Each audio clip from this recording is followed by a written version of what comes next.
Olá, pessoas desse lugar. Continuando, aproveitando que eu já estou gravando alguns vídeos, e vou gravar mais um sobre esse livro da Mapada, fazendo essa analogia com a filosofia estoica. Então, nós vamos aqui, continuando na mesma linha, nós vamos para a parte que ele fala sobre a mente, o capítulo que ele fala sobre a mente. Então, no verso 40 do Dhammapada, Buda diz o seguinte: sabendo que o corpo físico é frágil, como se fosse um pote de barro, e que a mente deve ser fortificada como uma cidade, que o homem sábio lute contra o mal com a espada da sabedoria. Ele deveria agora proteger aquilo que ganhou, sem apego. Vamos lá. O que é que o estoicismo entende sobre isso? Sabendo que o corpo físico é frágil, para o estoico nós somos autossuficientes.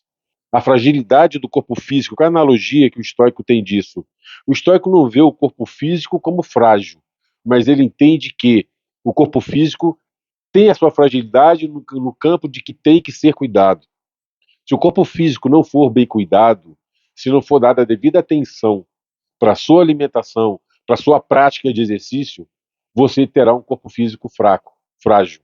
Então, a relação que nós temos aqui com o estoicismo é que o nosso corpo físico ele precisa ser trabalhado, ele precisa ser devidamente cuidado como a mente, senão ele se torna um corpo físico frágil, como se fosse um pote de barro. Porque o corpo que não é cuidado para o estoico, se você não cuida do seu corpo, melhor dizendo, você está incorrendo em paixões. Porque o corpo físico é extremamente importante dentro da filosofia estoica. Por quê? Porque para o estoico, o ser humano ele é autossuficiente. Se ele é autossuficiente, ele precisa, obviamente, do corpo dele muito bem cuidado. Tá? E que a mente deve ser fortificada como uma cidade.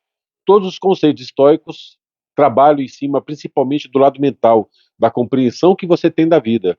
É por isso que a filosofia estoica ela é a base do TCC, que é um dos tratamentos que mais crescem no mundo, que é o tratamento de transtorno compulsivo comportamental. A base desse tratamento é exatamente a filosofia estoica por causa disso, né?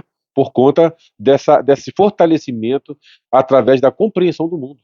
Como você responde ao mundo, aonde você deve colocar sua atenção ao mundo quando a gente fala de dicotomia do controle, né? Os cuidados que você tem que ter. Então, aqui, quando ele está falando que a mente deve ser fortificada como uma cidade, é o que eu falei no vídeo anterior. A cidade é o que? A sua cidadela interior. Você deve fortalecer a sua cidadela interior. Você deve fortalecer o seu eu, a sua compreensão da vida, para que as vicissitudes que vão acontecendo no decorrer do seu dia sejam devidamente tratadas sem que você caia, mas que você tenha uma boa compreensão sobre elas e que você seja proativo mediante os obstáculos que vão lhe acontecendo. E você só consegue ser proativo se você tem conhecimento. Ok? Então o estoicismo ele busca o quê? Essa ferramenta de conhecimento para que você tenha capacidade de enfrentar os seus obstáculos sempre de forma proativa. E assim você, obviamente, vai de encontro à tão desejada eudaimonia estoica. Então aqui ele está falando sobre exatamente isso. Que o homem sábio lute contra o mal com a espada da sabedoria. O estoico ele luta contra o mal. O que é o mal estoico? As paixões, os vícios. E o que é o bem? São as virtudes, é a razão, é o logos de tudo existir. Então, o estoico, a vida dele é praticar o bem, praticar as virtudes, a verdadeira compreensão do ser humano dentro de um universo, dentro de uma natureza, fazendo parte de um todo. E evitar as paixões, evitar os erros. É o que ele diz: o homem sábio lute contra o mal com a espada da sabedoria.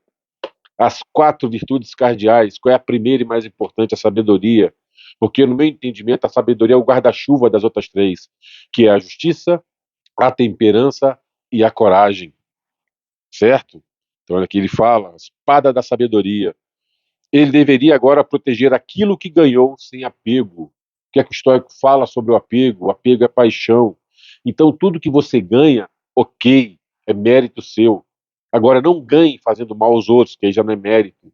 E também não se apegue ao que você ganhou, porque amanhã você pode perder. Lembra que o estoicismo prega muito isso? O estoicismo, ele não é contra você ter bens materiais, mas ele é contra você se apegar. Porque se você perde amanhã, você vai sofrer. E a busca do estoicismo é evitar o sofrimento. Para que você evite sofrimento, você não deve ter apego. Ok? Mais uma relação aqui do Dhammapada com a filosofia estoica.